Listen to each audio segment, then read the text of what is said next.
Dan Allah sweetheart na roƙe ki dan Allah. Ki yafe min ki haƙuri. Tun daga ranar da na ce miki na daina wallahi ban ƙara aikatawa ba. Yanzu ma ta kama ni ne dan Allah, ki haƙuri dan Allah. Kama ka ta yi? Na ce kama ka ta yi, to tun da kama ka ta yi ni na sake ka. Kar ki ce haka dan Allah. Ni babu kai har abada ko a makaranta kar ka nuna ka sani. Ki mata magana dan Allah ki haƙuri. Allah ki haƙuri. Aikin banza mu je. Kinga dan Allah ki haƙuri.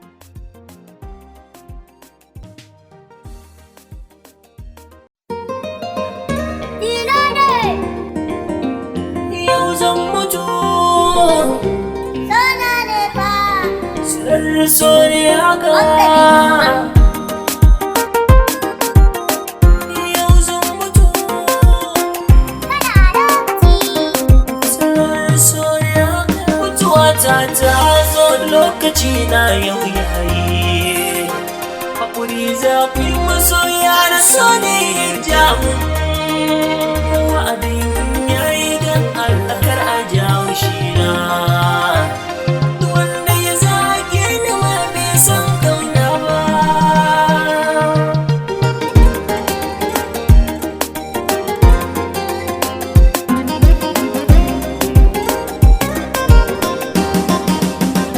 Ina zata shi so magani ne, ashe shi zai zama ajali na mani da duk wani mafita ne. Yau ne ga karshen rayuwa na fari da soyayya na saba. In ba ke ba za na sha ba, ga macen kin san da wannan.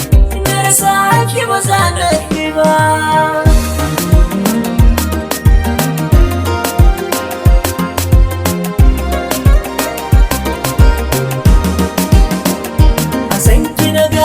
Farar hukuma ciwon soke har kisani bani da dama ko kofa wanga abin na takura ni dama daga farko banda uwa ke kika zam jigo a garantin ban kai haka ba gashi yanzu rayuwa ta koda ni lokacin ki ya iso kin share ni yau yaya ni zan yi da ruhina ne ruwata ta kasa fahimta ta.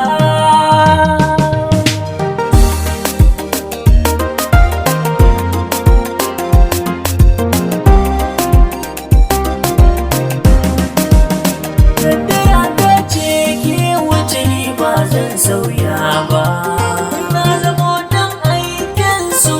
Ba zan koma ba.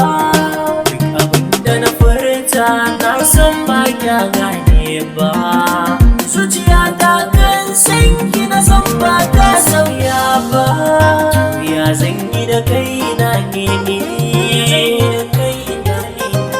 kaunar ki tana sarge ni. Yau zan yi rashin ruhina.